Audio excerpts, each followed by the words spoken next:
Hi, my name is Nicole. Welcome to my channel, Travel to Money.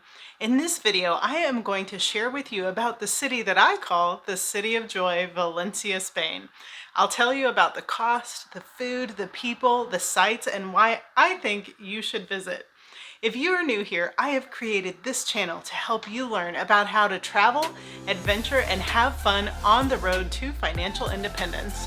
I have traveled the world, paid off a house in Spain, and I'm on a creative journey to financial independence. I believe that the road to financial freedom can and should be fun. I hope you'll subscribe and join me on this journey no matter where you are starting from. If you know me, then you probably know that a few years ago I purchased a home in Spain. I first traveled to Spain in 2017 and stayed in the small town of Oliva, which is about a 40-minute drive outside of Valencia. I rented an entire townhouse to myself for 13 nights and only paid $232. My car rental for 14 days was only $25. Not per night, $25 total. Considering that Spain is a fairly advanced country, I found the cost of staying there to be one of the best that I have come across. Even staying in a big city like Valencia, Madrid, or Barcelona can be affordable, but I did notice the further you get outside of the city, the more inexpensive it becomes. Spain has 17 autonomous regions, and today we are talking about the Valencian region, which is home to the city of Valencia. If you want to be sad or melancholy, don't go to Valencia. The city feels too good. I have never anywhere else in the world seen a people with more regular joy than the people of the Valencian region of Spain. It is contagious and it seems like they are celebrating something every other day. I can't tell you how many times I've seen a parade come down the street, sometimes with people singing, sometimes with trumpets, other times with fireworks in the background. You never know what to expect, but always expect a good time.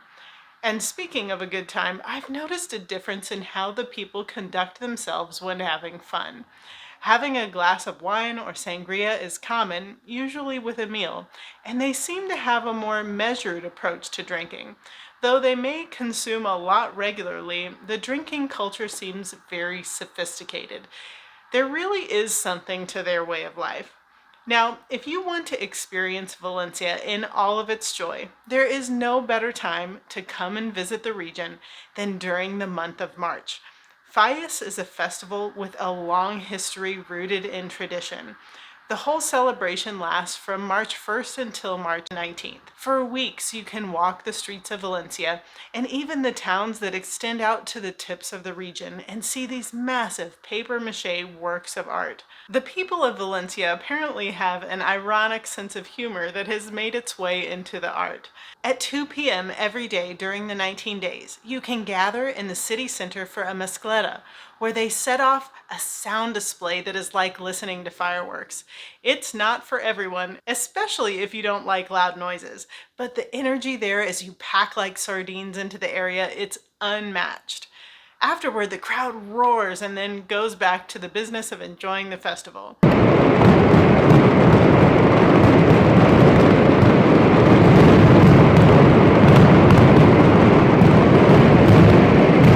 The first time I went to Fallas, I went on the final day and walked over 20 miles. I didn't even realize it because I was having so much fun, but my body let me know the next morning. And that is the day I recommend you go. If you can only go for one day, make sure you are there for the 19th. I'd also recommend checking with Google to see if there have been any updates to the schedule for any given year. During the day, you will see large family groups parading through the streets in their traditional dress, followed by their own band. At the end of the day are the fallas, which are the fires. Firework displays are put inside of the papier-mâché figurines, and they are set on fire, burning the art to the ground. Honestly, it's one of the most overwhelming feelings I remember having in public. Watching them burn the biggest and best pieces of art from the festival, it almost makes you cry, but in the most beautiful way. They start with the small ones and work their way toward the winning displays, which are in the main square of the city. During my first time at Fias, I remember seeing the crowd all begin to walk in a certain direction around midnight. I decided to walk with the crowd because I assumed there must be something they were all walking toward, and I was right. The people all gathered along the bridges that go over the park that runs through the old riverbed. From there, we all watched the most incredible firework display I have ever seen. What a way to cap off the festival! Speaking of the park that runs through the old riverbed, this is one of my favorite things about the city of Valencia.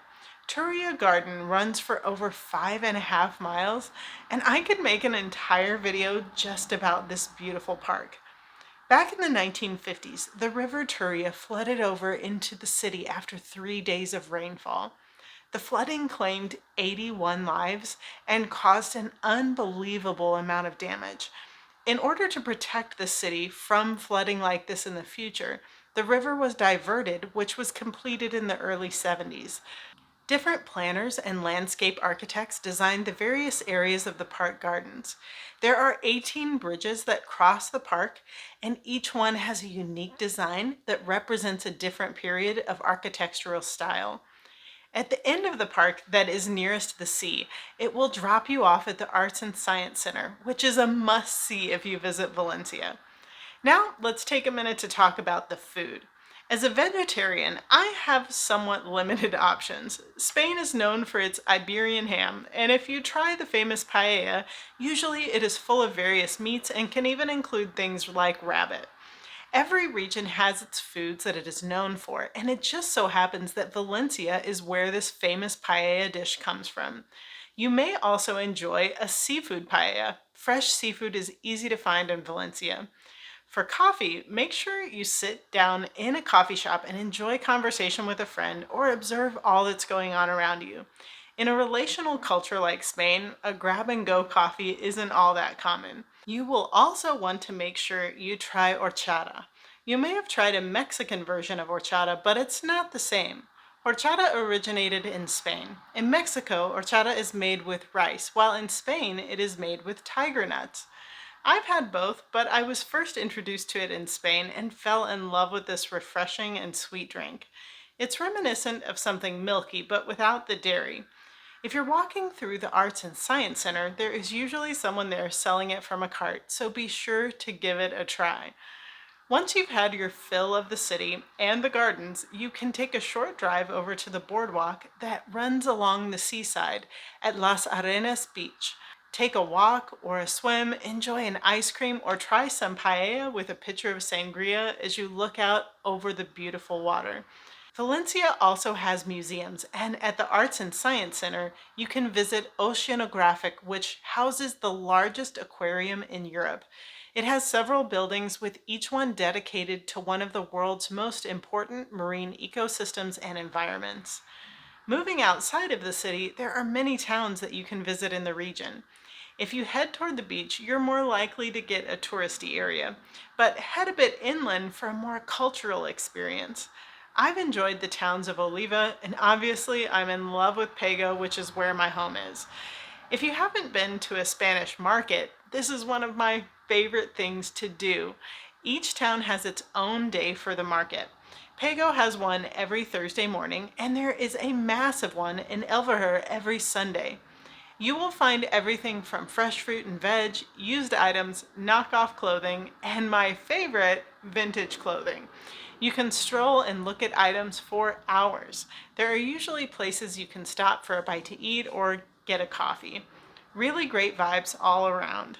In my opinion, Valencia feels like a cool combination of modern with a beautiful splash of history.